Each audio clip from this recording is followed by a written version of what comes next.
This is our annual communication alumni panel, and this year looks a lot different.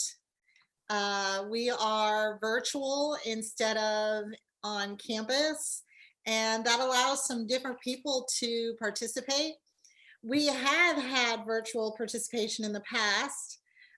Sarah down in New Zealand has Skyped in with us before, but this is our first fully virtual alumni panel. So this is an annual event that lets students hear from the voices of the past and get good advice on what they can do with a communication degree. As I always say, the communication degree is the most versatile degree that you can get. And no matter what you plan to do when you graduate, it's going to serve you very, very well.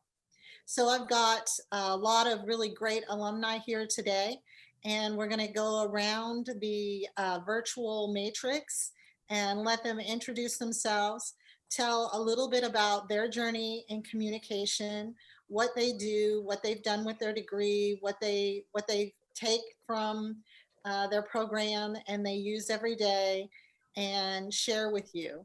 And if anyone has a question, I guess raise your hand and unmute and ask, but we're going to let the alumni take it away. And we're going to start with distinguished alum Josh Little. Thank you all. So it's really a pleasure to be here. I think this is probably my third or fourth panel that I've been on. And a lot of these faces I work with daily, so it's good to see you all. So I graduated in 2015 with a degree in communication and a minor in English. And from there, I went to work as a journalist for the Appalachian News Express for 3 years. And since January 2019, I've been the Director of Operations for the Southeast Kentucky Chamber of Commerce. We have over 500 business members in 8 counties. Basically, what I do in my role is I lead all communication strategies for the chamber, writing, editing, circulating press materials, pitching chamber news to the local media, leading market campaigns for the chamber and its members, creating marketing material. So that includes our newsletter, which was actually awarded Excellence in Publication from the Kentucky Chamber of Commerce Executives last year, and our conference is this year, so we're hoping to get another one of those. Also, we were awarded Best Social Media in our category. We also work with Hillbilly Days a lot, so I work on planning a lot of events, including Hillbilly Days and our annual awards night, which we had last week, and it was virtual for the first time. So we usually have over 500 attendees for that annual awards night. So that's a little bit about what I do. Also, I just started back school, so I'm getting my master's degree in strategic communication through Butler University online. And it's been definitely a roller coaster so far, but I'm really enjoying the program. So that's a little bit about me. Matt, I'll turn it over to you now. My name is Matt Brown. I graduated in 2006. I work for Great Construction. I am a project manager for Great Construction. We are actually one of the largest general contractors in North America. We've got projects ranging from Ireland, Mexico, Canada. We've got a little over $4 billion worth running right now in the lower 40. Currently, I'm on a project for Amazon in Little Rock, Arkansas. It's 5 million square feet. It's going to employ a little over 6,500 people on a daily basis.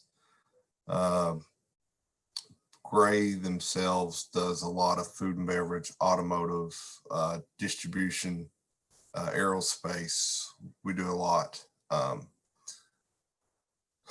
So my daily role is getting everybody a plan, communicating the plan, and overseeing the entire project and its design as it's installed.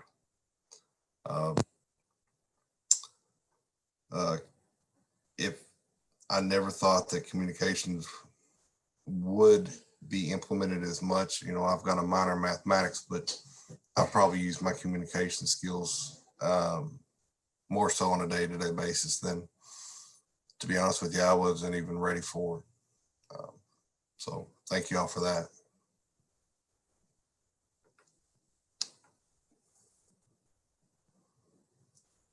Sandra, is there any questions you want answered? I think that you probably have the most, the job that is the least connected to communication in most people's minds. Essentially what Matt is a project engineer without an engineering degree. Correct. So he certainly shows the versatility that communication brings to the table, because he's been highly successful, even though he works primarily with engineers who probably don't communicate as well as he does. We actually are very diverse. We work with Japanese, Chinese, Korean, German. I mean, if you can think of it, we've probably done work with them. And a normal Teams meeting for us can involve 48 different individuals, 2-3 translators. So you really have to be prepared on how to get your message across in a clear, precise manner. So you want to follow up a little bit with how important cross-cultural communication is?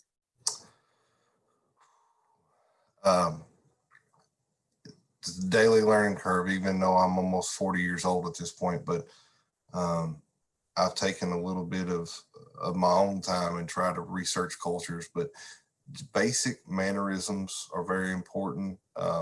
Things that we do in the United States that, you know, we look at as cordial or welcoming can also have a diverse effect on many cultures. A lot of cultures do not extend hands to shake hands. A lot of people don't look you directly in the eyes.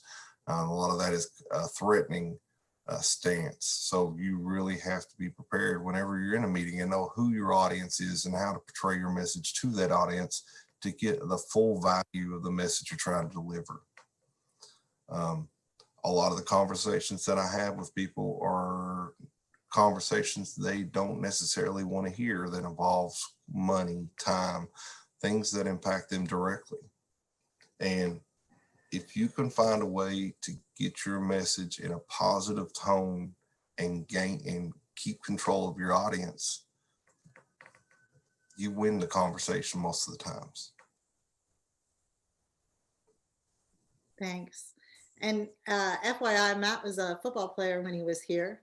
So go Bears. Go Bears. Long time ago. Yeah, he was pretty mean out there too, let me just tell you. He wasn't fooling around. We were quite good then.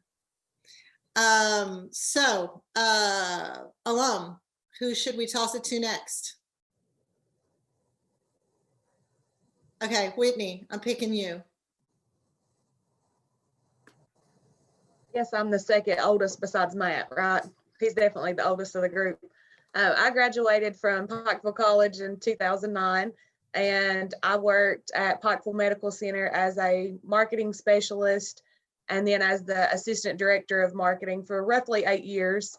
I'm originally from Whitesburg, so I have got to move home, and I am the marketing director for Children's Oil Company, which encompasses Double Quick. I hope all of you all go eat pizza rolls every day at our Pikeville store.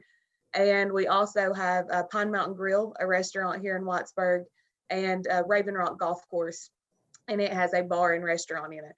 So I say my resume has grown tremendously since I've moved home. I get to play in a lot of different roles.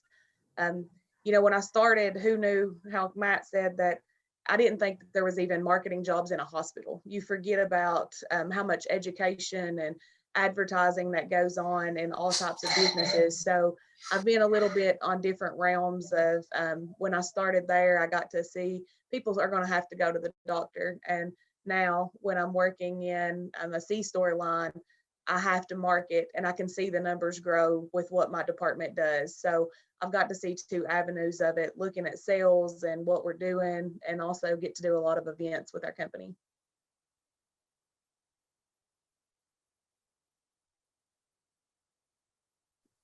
Anyone have any questions for Whitney? She was a Lady Bear when she was here. She played basketball. Go Bears. Alum, who am I tossing it to next? I'll go ahead and go because I have to peace out in a few seconds. Okay. Ignore that I look like a mess. I'm actually back home for the week and I forgot about the hour difference and I have a hair appointment. So which hence why I look like this. But I'm Zach. I graduated this past May via the college's Zoom. It was a good time. And I'm now getting my master's at Northern Kentucky University. And I actually am the graduate assistant for the communication program on campus at NKU. And I actually started off as a political science history major, went to education, took a lot of roundabout ways. And then Rachel she put me into the cult of communication and I've loved it since. So, but yeah. Any advice about graduate school? Yeah. So the thing that I've noticed mostly different about the UPIKE program and the NKU program is UPIKE, we learn a lot about how to apply communication.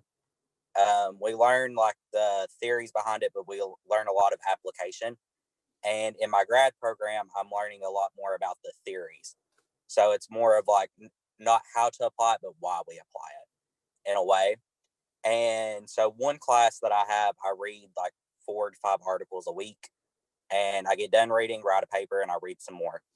But one thing that I have found, if you just read the discussion and the conclusion, you usually get all the stuff, you don't have to read the other parts. And that has saved me so much time and energy in that class. And it's made it a lot easier. So really, that's the advice. Think smarter, not harder. But, any other questions?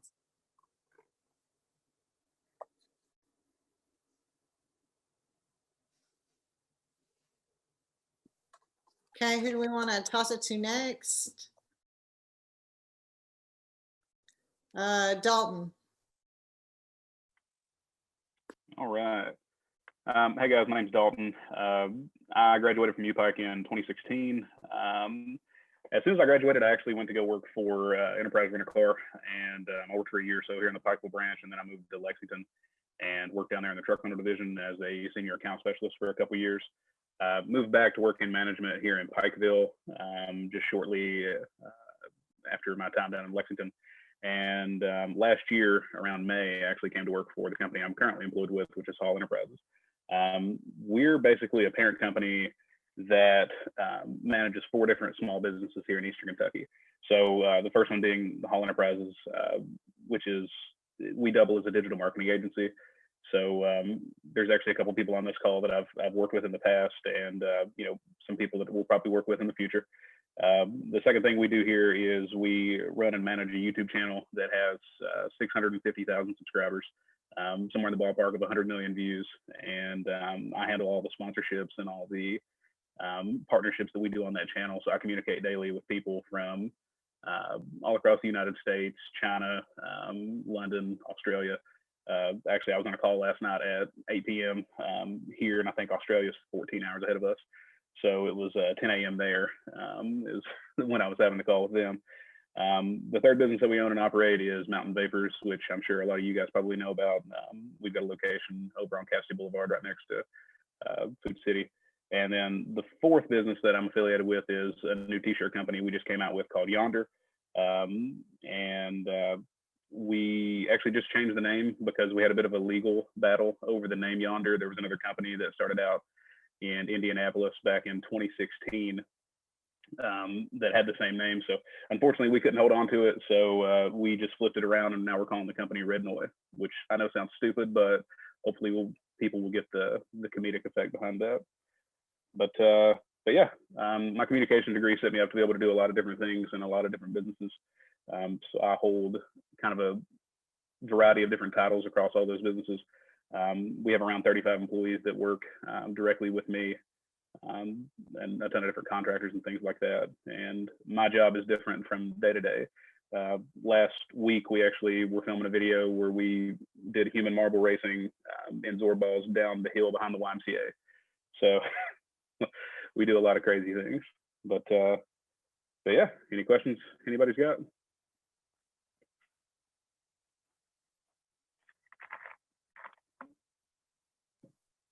Okay, thank you. And they sometimes hire, so you might want to keep that in mind and apply when you graduate. Let's toss to Mary Ann.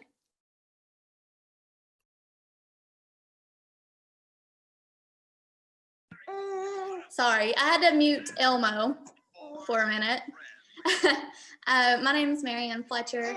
I started at UPIKE in 2011 and I graduated in 2016. So I'm a fifth year. I took that extra victory lap. I majored in communication and minored in film and media arts. I graduated with a job at WYMT TV, and that's in Hazard, Kentucky.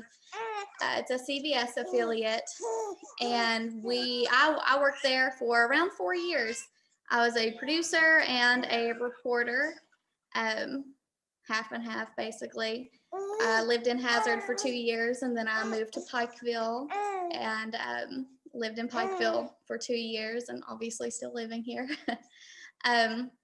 I recently quit in April for this little guy who's not so little anymore, but he was born in May, and I decided to take some time off from my career to kind of, raise my baby and have a family and just take a step back for a minute. Because especially right now, it's really good, I think, for everyone's mental health, just to take a step back and kind of, look at the climate that we're in right now and really just do things for yourself. And that's really what I'm doing right now. And I really couldn't ask for anything better. I'm probably in the happiest state that I've been in the longest time. I studied abroad in Germany, which was the best time ever. If you ever get the opportunity to study abroad, I would 100% say go for it, because you'll never have an opportunity like that ever in your entire life unless you are Chandra. And then you can go all the time, which is the best. But really, you learn so much about yourself, more than you can ever learn sitting in a classroom learning about the countries that you're visiting. You learn curveballs, you learn the language. Even if you go there with no language whatsoever, you have to learn the language a little bit once you're there, just to, whether you're trying to find the water closet or the shopping mall, anything like that. It's so good to get out and explore. I quit in April, so we just began in the pandemic. I only had to do maybe like a handful of interviews via Zoom. And it really didn't change, because when I quit, everyone was starting to work from home. That really didn't change for me because I live in Pikeville. I was in the bureau, in the Big Sandy bureau. So I worked from home regardless. So that really didn't change for me. But it was interesting watching everyone else adapt to something that I thought was just kind of like second nature. Like, I was like, this is great. I'm like, what's the issue here, guys? But it's definitely thrown a curveball to everyone. I mean, obviously, I can definitely say that. But I know that it turned the news world upside down. Is there anything specific that you want me to talk about? No, anybody got any questions? Okay. Kyle, I see you down there, and would it be better for you to talk now or later? Probably right now. I'm getting ready to go into a lunch meeting / work session with SOAR.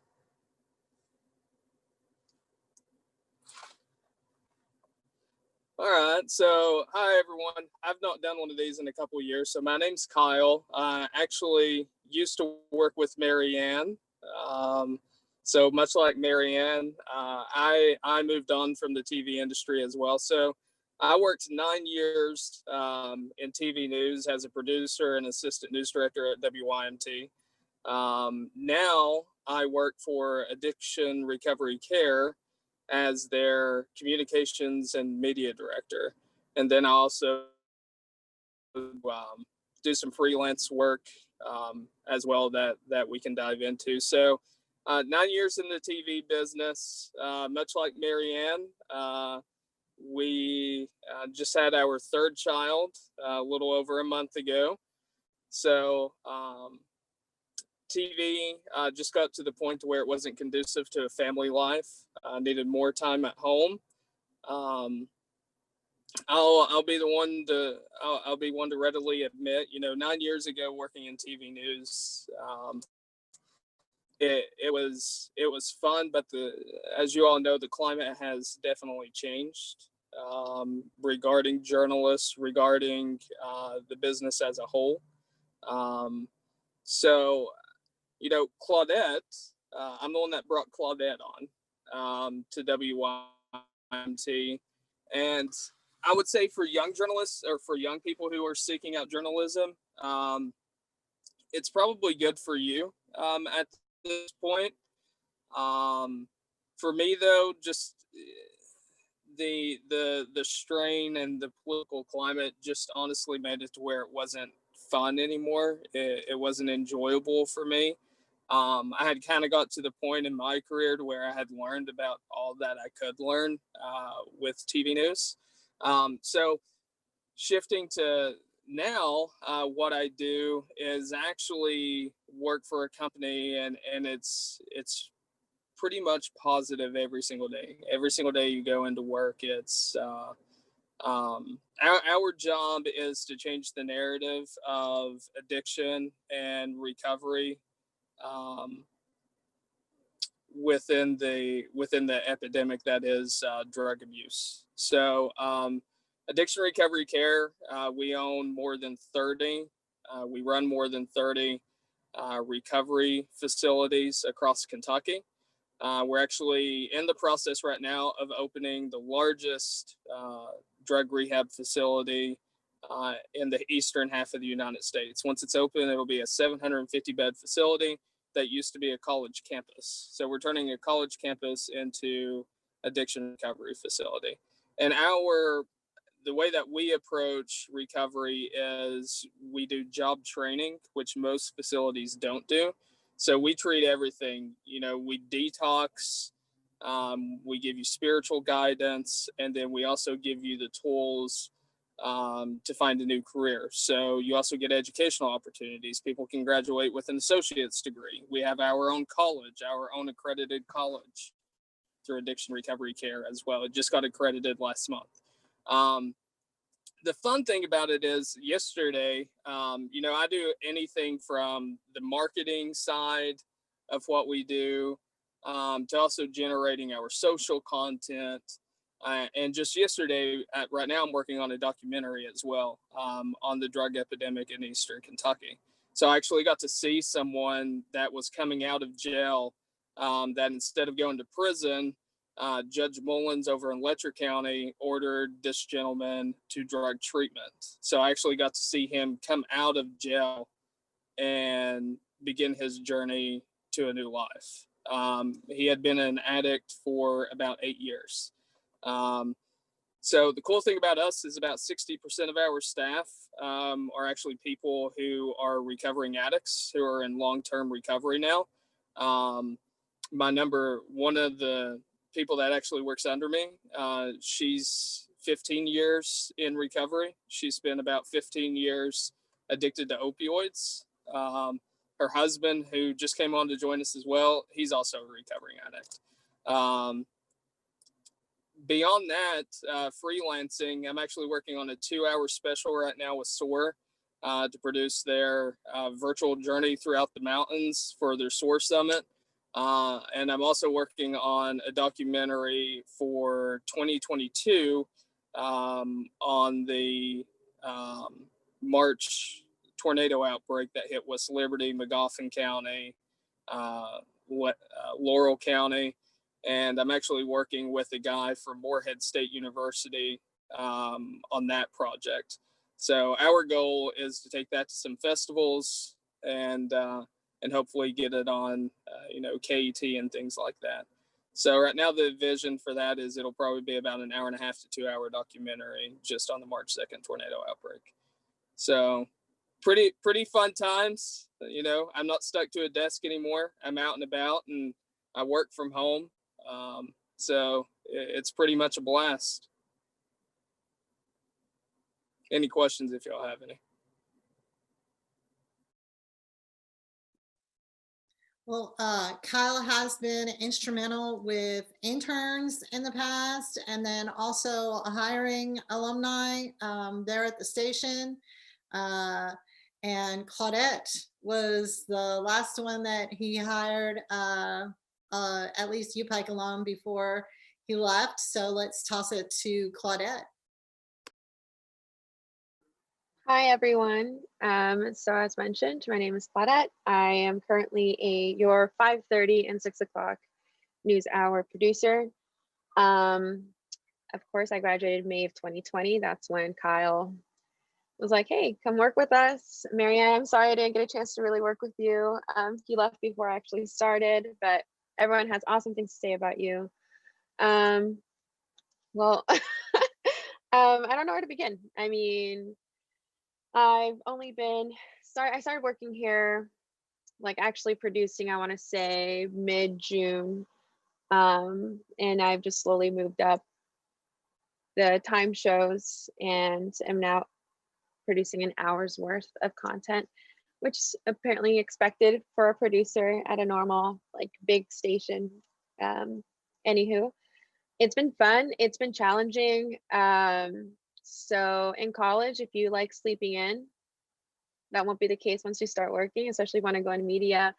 And I think I should also emphasize or at least tell you the difference between a journalist and that of a producer. They're or reporter and producer, they're two big drastic differences. They're all kind of all in the same. You work together to put out the product. But when it comes to the jobs and how to explain description, it's completely different. The way I realized I didn't want to be a reporter anymore is when I did the Washington Center internship out with C-SPAN.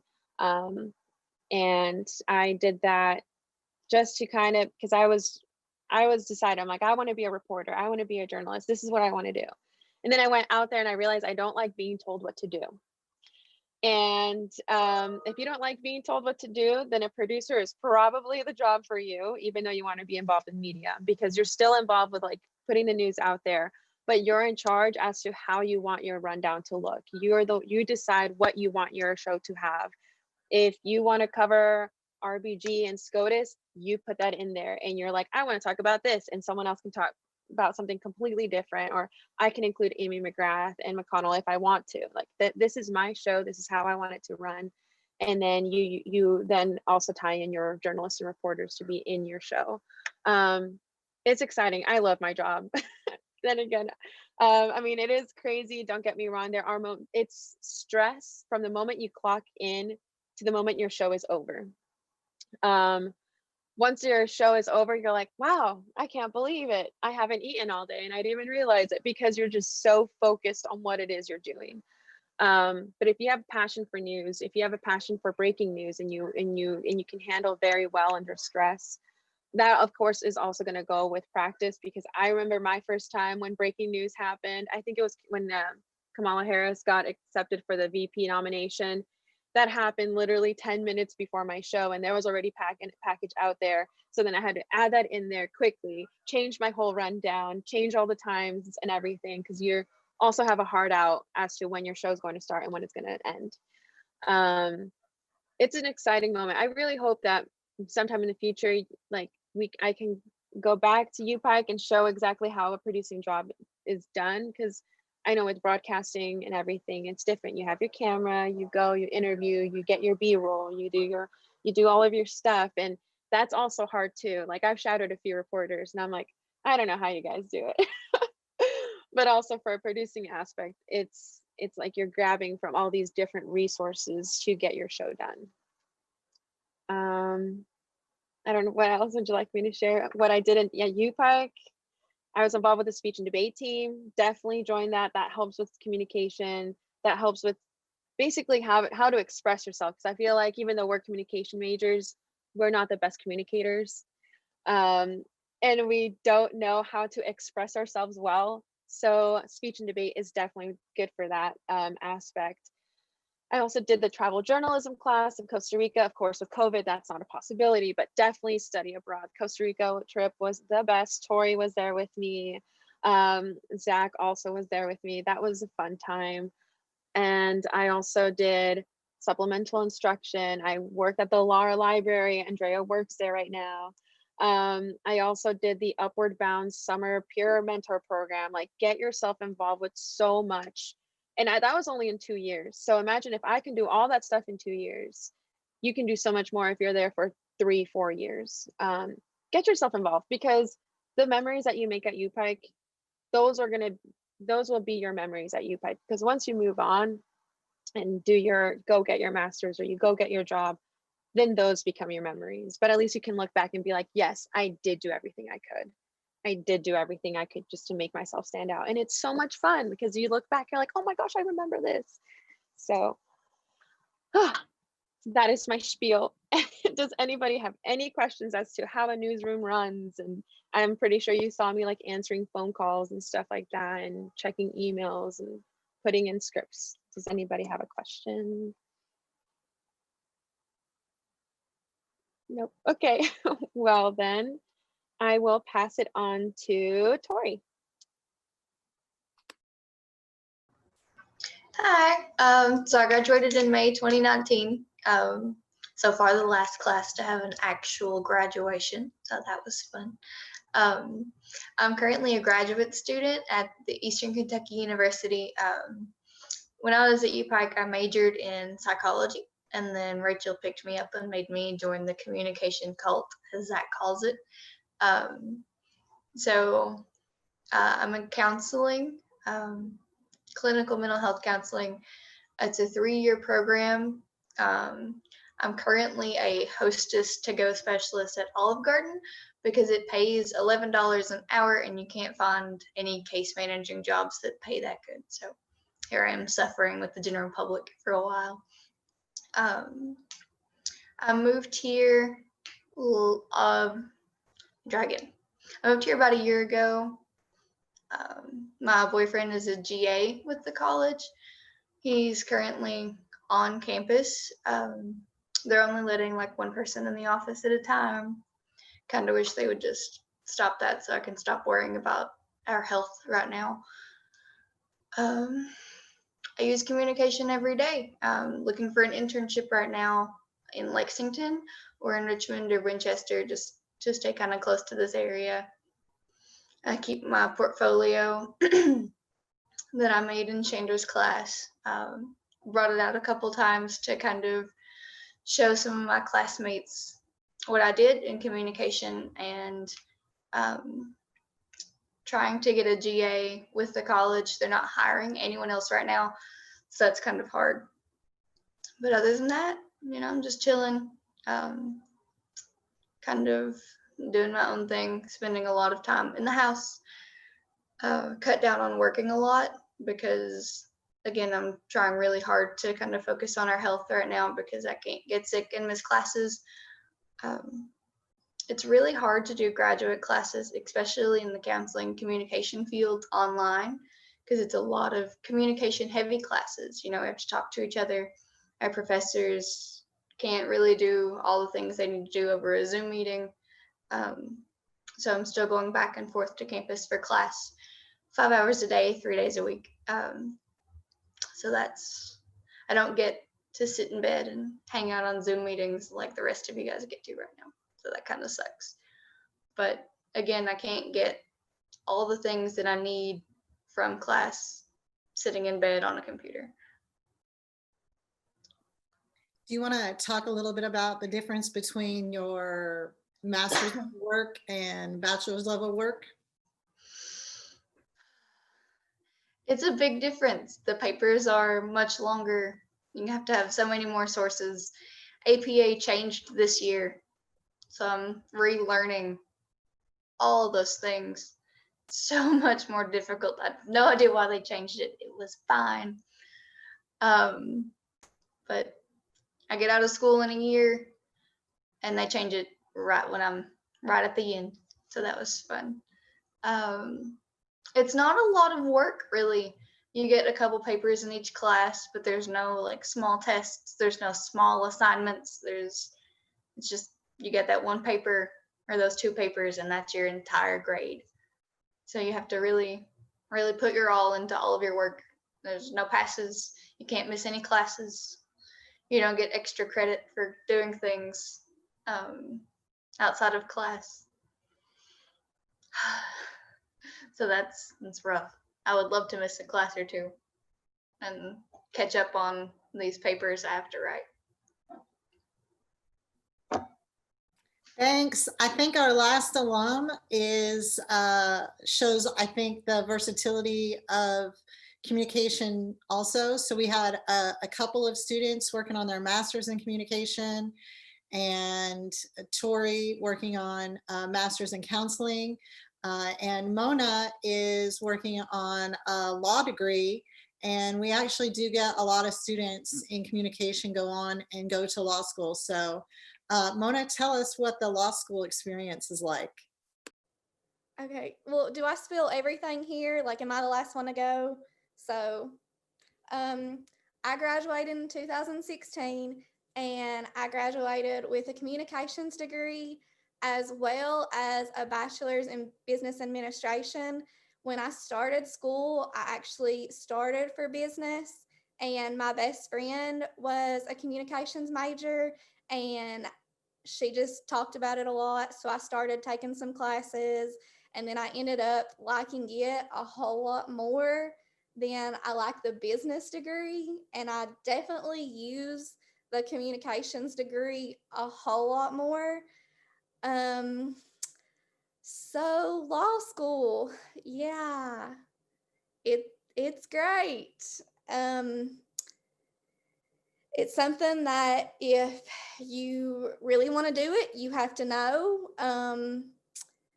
and you have to really work at it, because I actually saw someone today from my school. They posted that they had decided to leave, and we're 3 weeks in. So you really have to be dedicated. Before I left UPIKE, I had done an internship at the Kentucky State Capitol with the House Republicans office. And that didn't so much help me know that I wanted to go to law school, but it was great experience to be around the legislators and see like the laws that they wanted to pass and stuff. So then I graduated and I came back to Pikeville, and I kind of just waited around and worked a little bit at a store, was trying to figure my life out. Didn't really know if I was gonna actually go to law school. And then I worked for an entire year, saved up a bunch of money to live off of, and I applied to law school. I started law school, had a little bump in the road, continued law school, and I'm in my last year now. If everything works out, I'll graduate May 15th, 2021. Hopefully, I do not have a Zoom graduation, because we get master's degrees after you finish so many credit hours, and I received that in the spring, but we didn't get to have a ceremony. So if I don't get to have my doctorate ceremony, I'll be super sad. Yeah, what else? Can you ask me something? So level of work compared to bachelor's? Okay, so I'm not a reader, and you read a lot. Actually,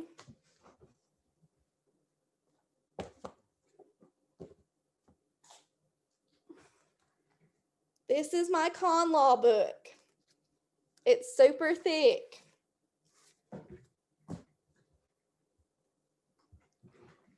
I don't like to read, and someone mentioned that in their program they could kind of just read like the middle and the end. I can't read the middle and the end. I have to know everything. So when I get called on, I don't look stupid, even though that still happens regardless of if you've read or not, because the professors will come at you with a question that you never would have thought would have been asked, and then they'll ask you, well, how do you feel about that? So a lot more reading, a lot more writing, and the writing is different. Tori mentioned APA. I don't do that. I have a blue book. They make one every year. I have to make sure things are cited correctly, or yeah, it's pretty much trash. I actually got a paper back today, and my professor was like, why did you cite circuit court cases? You should have used Supreme Court cases. And I was like, great. We went online March 18th-ish, and we finished the entire year online. And that was really difficult. For a lot of us, it was difficult for me. I would have to like write out a list every day of things I had to do, things that needed to be done for the next day. I had to make a space for myself because I couldn't sit in bed and work, because I'm not gonna lie, I actually slept through a couple classes. I would turn the class on and go to sleep. So I had to do a presentation we used GoToMeeting in the spring. We switched to Zoom in the fall, but I had to give a presentation on GoToMeeting, and that I had extreme anxiety because it was a complete disaster. It was a dumpster fire because I couldn't get the PowerPoint and my camera and my mic to all work at the same time.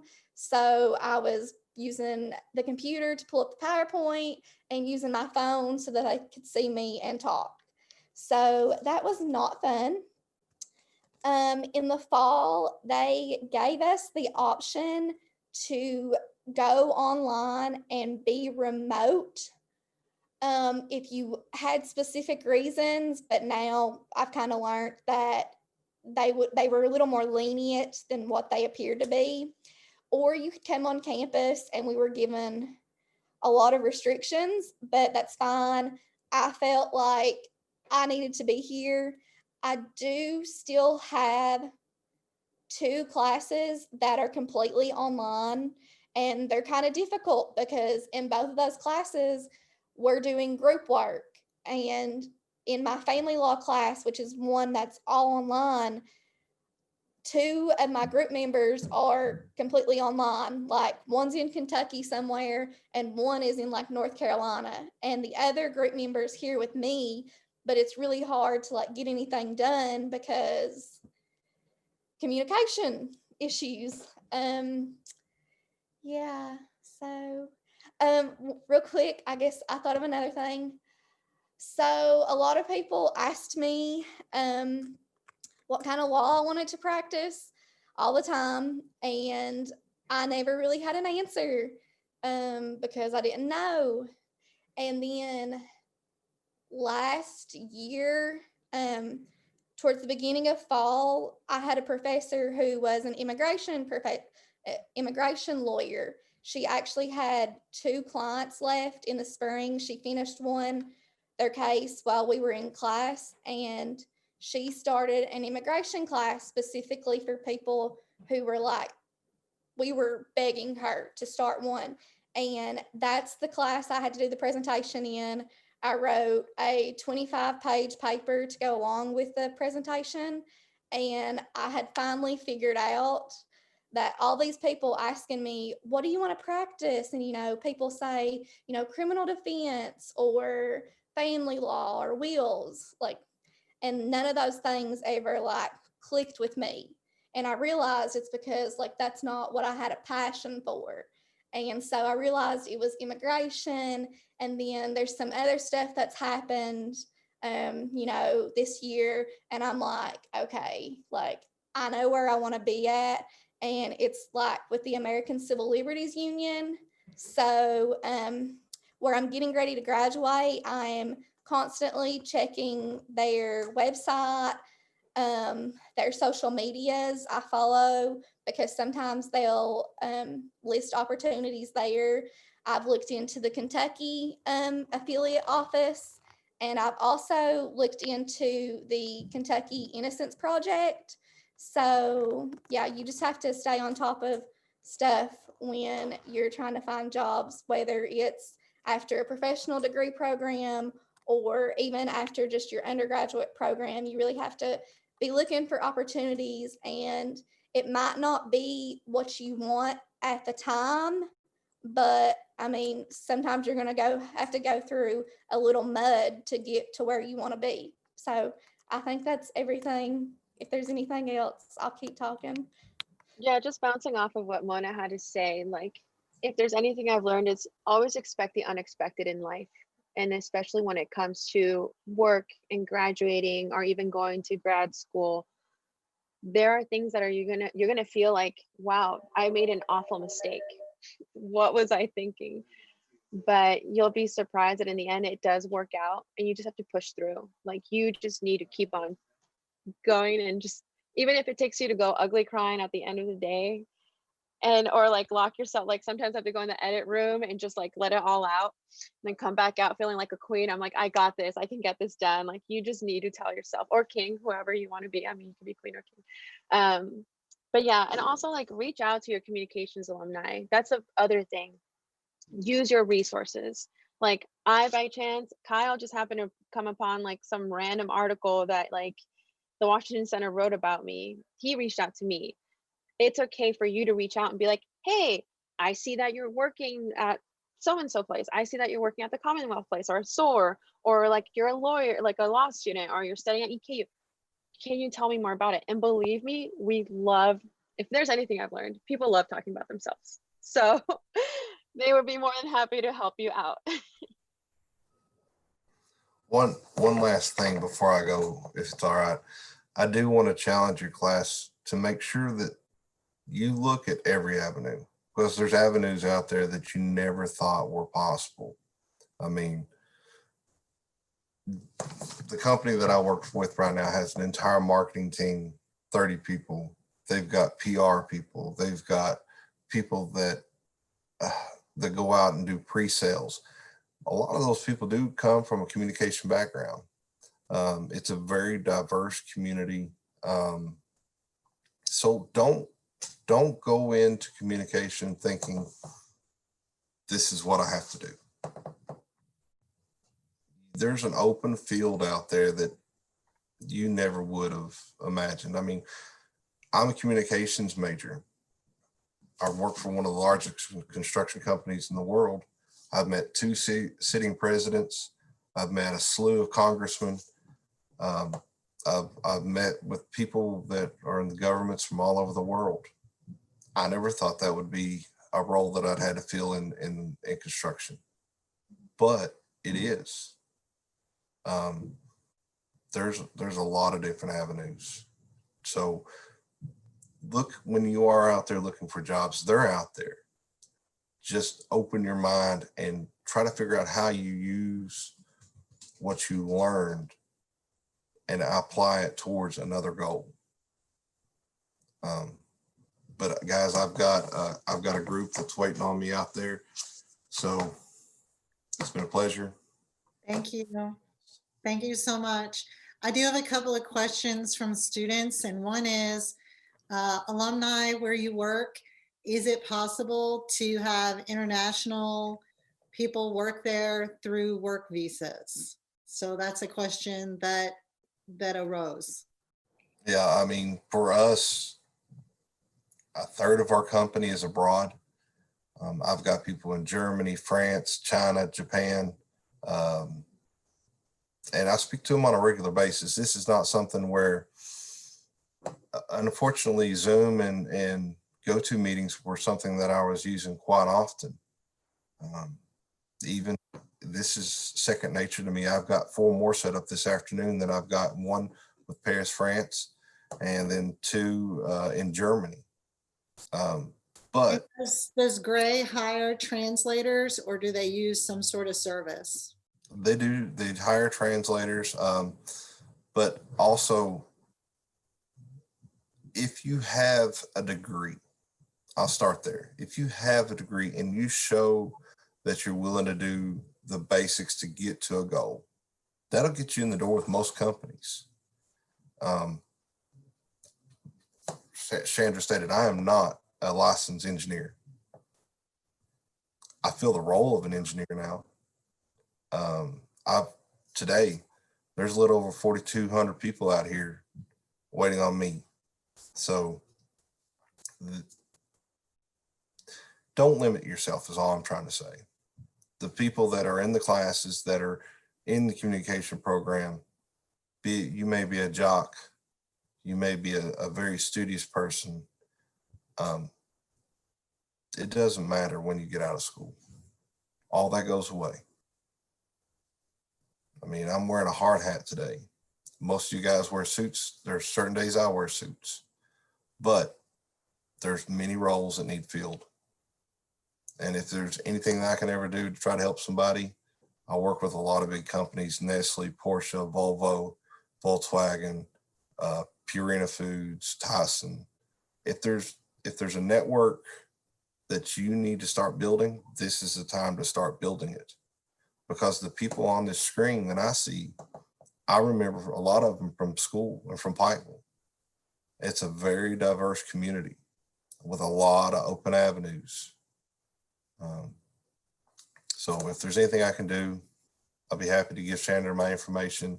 Shoot me an email. I'll do what I can do. Thank you. See you guys. See ya. So any other alums have anything to say about work visas and working with international people? Anyone? Josh, do you know anybody at the chamber that welcomes international applicants? I mean, I can't really think off the top of my head, but as far as within the chamber, so we're a small nonprofit. We have 4 staff members, but I think we would be open to a work visa internally. Okay. And then also I had a question about, for our alums, what their favorite COM family memory is. So maybe we'll end with that, go around. Anybody want to add what their favorite memory is? There's so many, like, I don't even know where to begin. I think being a communication major is something special. And I'm not just saying that because, you know, the obvious, but we all are like a little family. And I still talk to so many of you. I mean, I confide in Rachel and Chandra like weekly.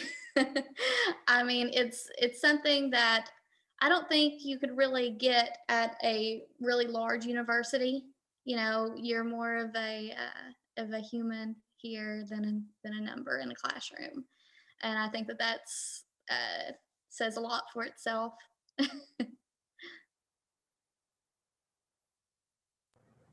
I think just in general, this program has a family feel. I mean, like Marianne touched on, I still communicate with these people and have lasting relationships. Like Rachel and Chandra, I talk to all the time. Me and Rachel, like she said, have been on Zoom meetings together this summer. I can't think of another program at the university that is that tight knit like that, that builds relationships like that. So just every experience. I mean, I enjoyed Rachel's advanced public speaking course specifically because it was fun. I mean, we learned things, but we had fun as a class, and you know, we got to be creative, and we gave eulogies to like our classmates, which is me and Jamie actually had dinner the other night, and we were talking about how fun that was, and just it's a family program.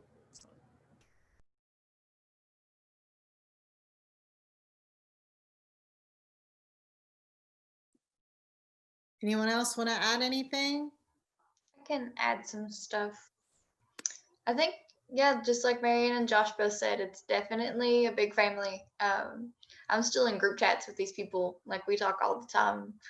But I guess my favorite memory as a whole is I started the UPIKE speech team. That's my claim to fame in all of my classrooms. When we do introductions at the beginning of the semester, I'm like, I did this. This was a thing that I started, and it's still going on. And just specifically, Rachel and Chandra, when we went to Butler, just driving in the snow and going through a complete disaster with these people. You see the best and the worst, and they're not afraid to be real with you. They're not afraid to show it to you. They'll tell you how the world works and how it's gonna smack you in the face and smack you around, and they're also gonna teach you how to deal with that. And I wouldn't be here without them, just pushing me and helping me and just being there and still being there. I love these people so much. One thing that I do think is important for students is to realize the, I guess, weight that an internship can hold on your life. What a lot of people don't realize is I started my internship as a meteorologist. I wanted to be a meteorologist so bad. Chandra remembers I was talking to her in her office and she was like, Marianne, the honest truth right here, okay? She was like, I don't think that it's for you. And I was like, but it is. And she was like, well, you can get this internship and you can try it out. And I was like, well, I know I'm gonna love it. Well, 2 weeks into it, I hated it. There was so much math, and I as a communication major, like, do we do math ever? No.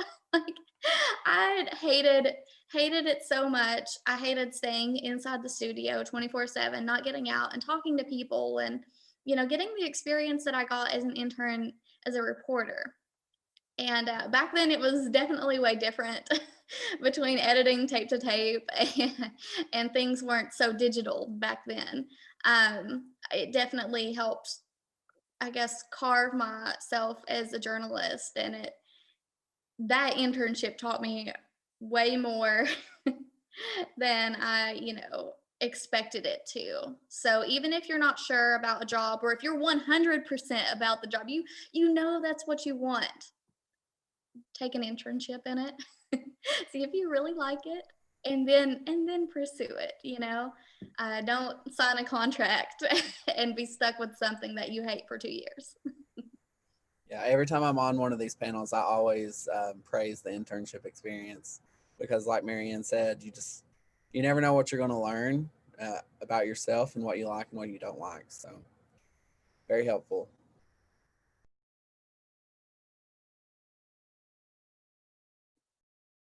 Well, I guess that's it for this year's panel. I cannot say thank you enough to all of our alumni for taking time out of their days to come here and talk to not just the students that are online right now, but the ones that are going to be watching and listening to this after we're done.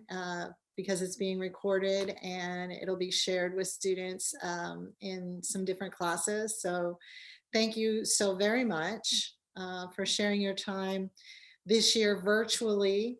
And I think from now on, the panel, knock on wood, will be back in person next year, but maybe we can always have a virtual component so that we can include our alums who maybe can't get away and get to campus and yet share their experiences. So maybe this will be a blended event from now on.